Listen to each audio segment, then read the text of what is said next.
사리 연구 과목, 지혜를 단련하는 과목. 그러면서도 진리의 내용과 우리들의 실생활을 어떻게 해석하느냐 이것입니다. 그래서 결국은 의두연마를 해서 그 진리 내용을 해오를 해서 해오라고 하는 것은 그거를 잘 깨닫고 분석해서 알아서 내 것을 삼아서 그것을 진리 생활에 부합시키는 것입니다. 그러니까 이 뜻을 알아서 이제 우리의 생활을 어떻게 빛을 내느냐, 진리다운 생활을 하느냐, 이렇게 적용시키는 것이 중요하겠고요. 또 생활상에서, 이렇게 생활을 하는 것이 이러한 진리의 모습이구나, 이렇게 역으로도 생각해 볼 수 있겠습니다. 자, 오늘은 의료목 5조 6조 5. 만법이 하나에 돌아갔다 하니 하나, 그것은 어디로 돌아갈 것인가? 만법이라고 하면 모든 법이겠죠? 대종사님께서 이제 공례정사에 계실 때 평소에는 이제 물이 없던 곳에서 이제 큰 비가 내리니까 여러 골짜기에서 물이 막 흘러내려요.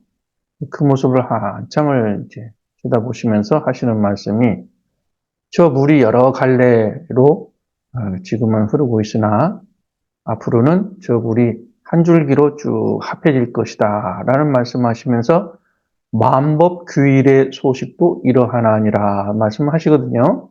자, 말씀하신 것처럼 이제 물줄기라고 하는 것이 이제 냇물에서 강물에서 바다로 이렇게 합쳐지는 걸 보면은 분명히 모든 그 갈래는 결국은 큰 것으로 하나로 모여지게 되는 것은 우리가 잘 알 수가 있어요. 냇물이 이제 바다로 가는 것처럼.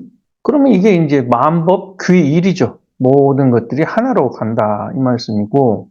그런데 이제 그 하나로 된 것은 또 어디로 갈 것이냐 이거죠. 바다는 어디로 갈 것이냐 하나로 뭉쳤는데 우리가 과학적으로도 잘 알죠. 현상으로도.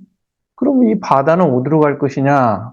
이제 흐름으로 보면은 이게 이제 수증기로 올라가서 구름이 되어서 비가 돼서 다시 골짜기의 물로 흐르고 다시 냇물은 강물은 바닷물로 또 하늘의 구름으로 이렇게 순환을 하는 것을 보면은 뭐 돌아가는 것이 어디로 돌아갈 것이 있느냐? 그 자리로 계속 돌고 있는데 뭐 돌아갈 것이 있겠어요? 그러는 것처럼 이제 우리가 법이라고 하는 것이 이제 여러 가지 법들이 있는데 왜 대종사님께서는 이제 만법이라고 하셨느냐? 그러면 만법을 현상적으로 보면 불법도 있고 또 기독교의 법도 있고 뭐 도교 법도 있고 이슬람도 있고 또 뭐 여러 가지 이제 도가 있잖아요. 법이 있단 말이에요. 이런 법들이 어디로 갈 것이냐라는 것으로 이제 질문을 던져보면은 도대체 이 법들은 어디로 갈까요? 라고 하는 것은 거꾸로 말씀드리면 이 많은 법들은 도대체 어디로부터 나왔느냐라고 하는 것이 되는 거예요.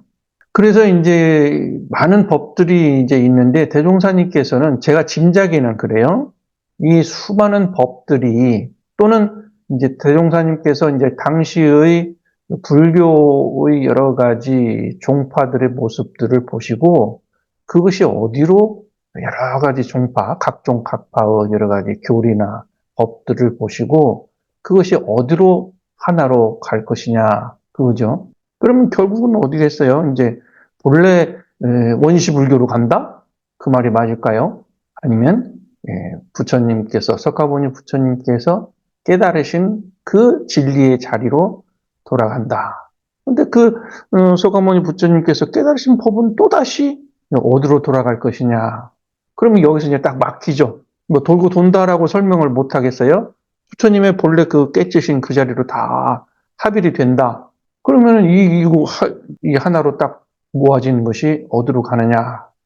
여기에서 이제 의문을 품어보면은 본래 돌아갈 것이 없다라는 거예요. 그러니까 만법이 아까 이제 그 근원이 골짜기에 물이 강물이 되고 바닷물이 되어서 수증기가 돼서 비가 내려서 이렇게 수년하듯이 이 본래 이 작용이 그대로 완연하게 다 갖춰져 있기 때문에 계속 돌고 돌고 그 현상 그 자체가 완연하다. 즉 다 갖추었기 때문에 이것을 굳이 돌아갈 것이 없다 이 말씀이에요. 그러니까 이제 이것을 이제 그 뜻을 알아서 우리들의 이제 실생활에 어떻게 이것을 적용시켜 보느냐 이거예요.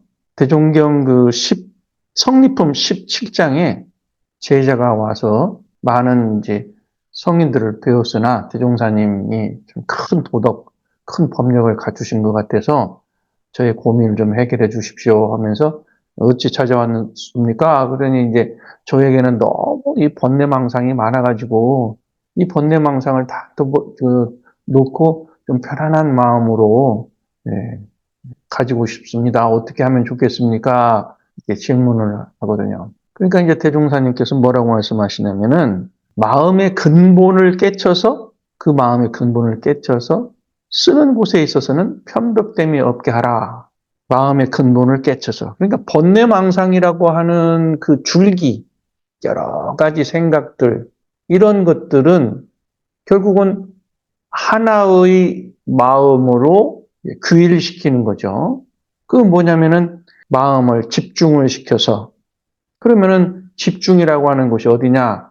그 마음의 근본자리를 찾아가는 것이죠. 마음의 근본자리를 찾아가서 그러니까 마음의 근본을 깨쳐서 마음의 근본을 깨치는 것은 번뇌망상이 다 모인 곳이 되면은 번뇌망상이 많은 것이 아니라 번뇌망상이 싹 소멸되어 버린 그 마음의 근본 그쪽으로 개합돼 버리는 거죠. 합해져 버리는 거죠. 마음의 근본이라고 하는 것은 생성되었다가 소멸되었다가 하는 변화가 있지만은 그 근본은 생성도 없고 소멸도 없는 그 자리다. 그 자리로 이제 돌아가서 또 마음을 쓸 때는 편벽됨이 없게 하라. 어느 치우침이 없게 원만하게 하라.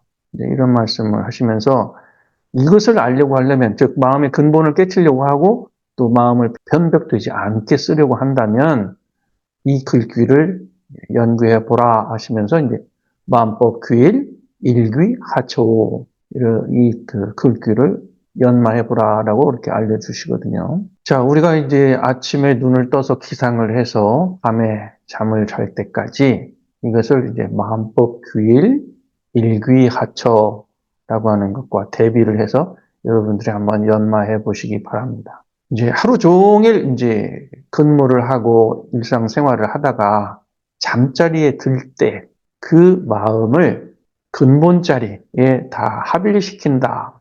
이것이 이제 마음법 규일의 이 의도를 활용하는 방법이 되겠어요. 그래서 이 잠자리에 들 때는 이제 그냥 잘 것이 아니고 또 잠자리에 들기 전에도 이제 마음을 정리하는 시간이 또 필요한 것이죠. 그래서 5분, 10분이라도 30분 이렇게 자기 마음을 다 정리를 일어났던 마음, 뭐 서운했던 마음, 뭐 등등 이런 것들을 다 정리를 해서 이제 감사한 마음으로 돌린다든지 또 용서하는 마음으로 돌린다든지 편안한 마음으로 돌린다든지 이렇게 해서 모든 마음을 싹 거둬들이고 이제 흔적 없이 다 이렇게 마무리를 하고 이제 잠에 드는 거죠. 이것이 이제 마음법 규율의 그 소식을 우리 일상생활에 적용을 시키는 것이라고 봐요.